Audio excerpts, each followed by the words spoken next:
प्रिय भाइयों और बहनों, आप सभी को प्रभु यीशु मसीह के पवित्र नाम में जय मसीह की।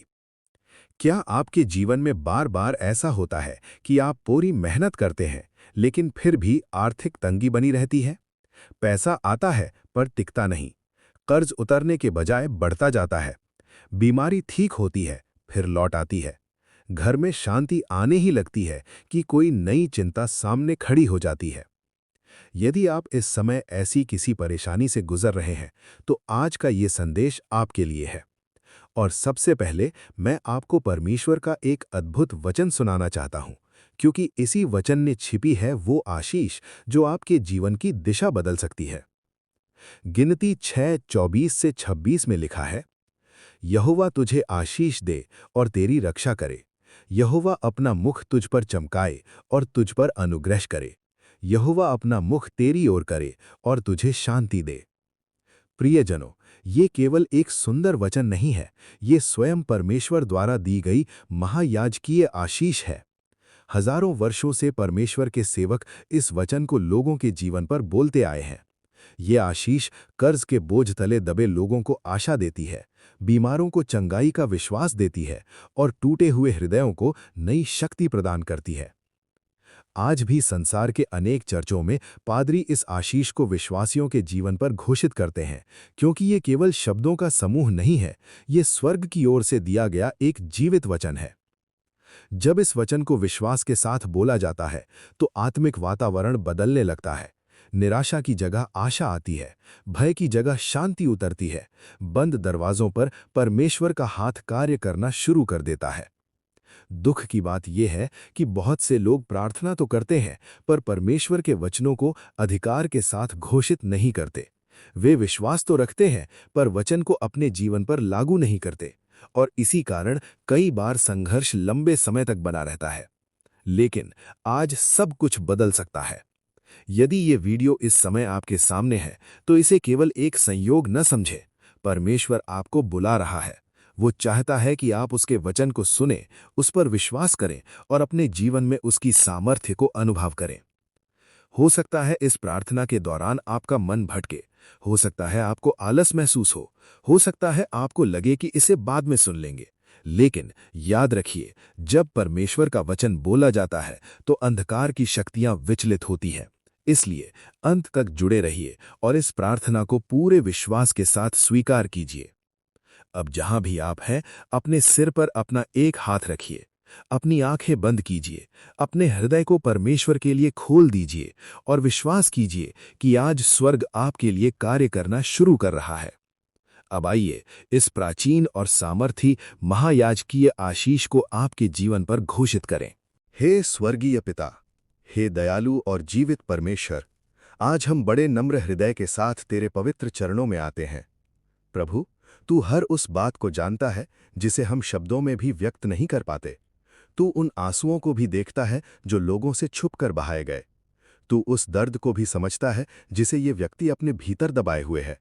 तू उन रातों को जानता है जो चिंता और बेचैनी में बीती, और तू उन टूटे हुए शब्दों वाली प्रार्थनाओं को भी सुनता रहा है जो किसी ने चुपचाप तुझसे की। हे पिता, आज जो भी इस प्रार्थना में विश्वास के साथ जुड़ा है, हम बहुत नम्रता के साथ तेरे वचन को उसके जीवन पर दोहराते हैं। यहोवा तुझे आशीष दे और तेरी रक्षा करे। यहोवा अपना मुख तुझ पर चमकाए और तुझ पर अनुग्रह करे। यहोवा अपना मुख तेरी ओर करे और तुझे शांति दे। प्रभु, यदि इस जीवन में कहीं कमी है तो वहां अपनी भरपूरी प्रकट कर। यदि कहीं रास्ते बंद दिखाई दे रहे हैं तो अपनी इच्छा के अनुसार नए मार्ग खोल दे। यदि मन निराशा से भरा हुआ है तो उसमें फिर से आशा का दीप जला दे। हे पिता, जिस घर में आर्थिक बोझ बढ़ता जा रहा है, जहां हर महीने चिंता पहले आ जाती है और शांति बाद में, जहां मेहनत बहुत है लेकिन फल बहुत कम दिखाई देता है, कृपा करके उस घर पर अपनी दया भरी दृष्टि कर। प्रभु यीशु, यदि धन टिक नहीं पा रहा, यदि कमाई बार बार किसी परेशानी में चली जाती है, यदि बरकत आते आते रुक जाती है, तो अपनी कृपा से उन रुकावटों को दूर कर दे। हे पिता, हम बस तेरे सामने इतनी विनती करते हैं कि हर आर्थिक बोझ हल्का होने लगे, हर चिंता धीरे धीरे कम होने लगे, हर बंद रास्ते पर तेरी रोशनी दिखाई देने लगे। जो व्यक्ति लंबे समय से मेहनत कर रहा है लेकिन फिर भी थकान और निराशा महसूस करता है, प्रभु, उसकी मेहनत पर अपनी कृपा बरसा, उसे ऐसा फल दे जिससे उसका मन फिर से मजबूत हो जाए। हे प्रभु, जो कर्ज इस परिवार को भीतर ही भीतर तोड़ रहा है, उससे निकलने का मार्ग दिखा। जहां कोई उपाय दिखाई नहीं देता, वहां तू स्वयं सहायता का कारण बन जा। पिता, जहां नौकरी की आवश्यकता है, वहां सही अवसर प्रदान कर। जहां व्यापार रुक गया है, वहां नई शुरुआत दे। जहां उम्मीद खत्म हो रही है, वहां नई आशा जगा। और जहां दरवाजे बंद हैं, वहां अपनी इच्छा से नए द्वार खोल दे। प्रभु, तेरा अनुग्रह हमारी योग्यता पर निर्भर नहीं करता।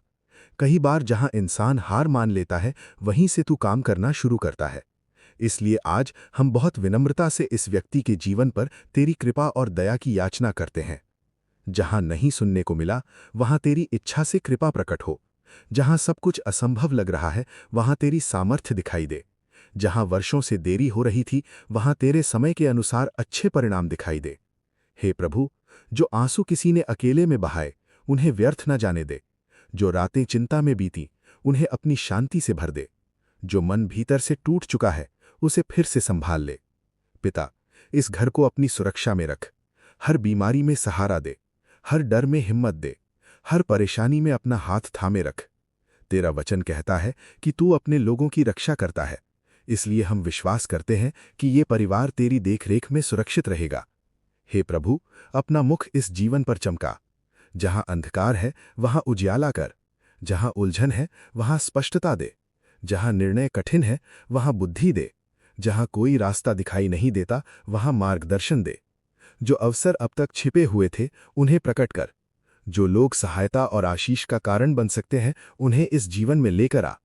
पिता, जो व्यक्ति भीतर से थक चुका है, उसे नई शक्ति दे। जो हार मानने लगा है, उसे फिर से खड़ा कर। और जो सोचता है कि अब कुछ नहीं बदल सकता, उसे अपने चमत्कारों की याद दिला। प्रभु यीशु, कृपया इस व्यक्ति की परिस्थिति की ओर देख। इसके संघर्ष को देख, इसके परिवार को देख, इसके भविष्य को देख और अपनी दया से इसकी सहायता कर। क्योंकि जब तेरी कृपा किसी जीवन को छूती है, तो परिस्थितियां बदलने लगती हैं। हे पिता, आज से धीरे धीरे हर बोझ हल्का होने लगे, हर बंद रास्ता खुलने लगे, हर रुकी हुई बात आगे बढ़ने लगे और ये जीवन फिर से आशा से भरने लगे। प्रभु, हम विश्वास करते हैं कि ये व्यक्ति अकेला नहीं है। तू इसके साथ है, तू इसकी पुकार सुन रहा है और तू सही समय पर इसके लिए मार्ग बना देगा। अब हे पिता, इस जीवन में अपनी शांति उतार दे। वो शांति जो तूफानों में भी स्थिर रहती है, वो शांति जो टूटे हुए मन को संभाल लेती है, वो शांति जो डर को विश्वास में बदल देती है। घर के हर कोने में तेरी शांति बनी रहे, परिवार में प्रेम और एकता बनी रहे। जहां तनाव है, वहां विश्राम हो। जहां डर है, वहां विश्वास जन्म ले। जहां बेचैनी है, वहां सुकून उतर आए। आज रात ये व्यक्ति चैन की नींद सो सके, इसके मन का बोझ हल्का हो जाए और इसका हृदय तेरी उपस्थिति को महसूस करे। हे प्रभु, आज से ये जीवन निराशा का नहीं, गवाही का जीवन बने। ये घर संघर्ष का नहीं, आशीष का घर बने और ये व्यक्ति हमेशा तेरी भलाई को अपने जीवन में अनुभव करे। हे स्वर्गीय पिता, जो कुछ हमने नम्रता और विश्वास के साथ तेरे सामने रखा है, उसे अपनी इच्छा और समय के अनुसार पूरा कर। और हम ये सब कुछ अपने उद्धारकर्ता और प्रभु यीशु मसीह के पवित्र और सामर्थी नाम में मांगते हैं। आमीन। प्रिय भाइयों और बहनों, यदि आपने इस प्रार्थना को पूरे विश्वास, धैर्य और खुले हृदय के साथ अंत तक सुना है, तो एक बात अपने मन में दृढ़ कर लीजिए। आज आपने केवल कुछ शब्द नहीं सुने, बल्कि परमेश्वर के उस जीवित वचन को अपने जीवन पर स्वीकार किया है, जिसे स्वयं परमेश्वर ने अपने लोगों को आशीष देने के लिए दिया था। ये महायाजकीय आशीष कोई साधारण प्रार्थना नहीं है।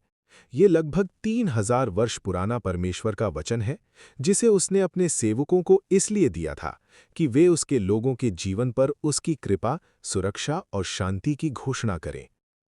जब ये वचन विश्वास के साथ बोला जाता है, तो ये हमारे हृदय को परमेश्वर की उपस्थिति के लिए खोल देता है। भय की जगह विश्वास आने लगता है, चिंता की जगह शांति उतरने लगती है और निराशा की जगह आशा जन्म लेने लगती है। हो सकता है कि आज आपको तुरंत कोई परिवर्तन दिखाई ना दे, लेकिन याद रखिए, परमेश्वर अक्सर अपने कार्य को चुपचाप आरंभ करता है। जैसे बीज मिट्टी के भीतर अदृश्य रूप से बढ़ता है, वैसे ही परमेश्वर का वचन भी भीतर से परिस्थितियों को बदलना शुरू कर देता है। जो दरवाजे लंबे समय से बंद थे, वो खुलने लगते हैं।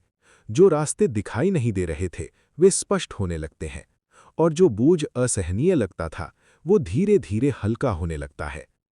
यदि आपने इस प्रार्थना को सच्चे विश्वास के साथ ग्रहण किया है, तो भरोसा रखिए कि परमेश्वर ने आपकी पुकार सुनी है।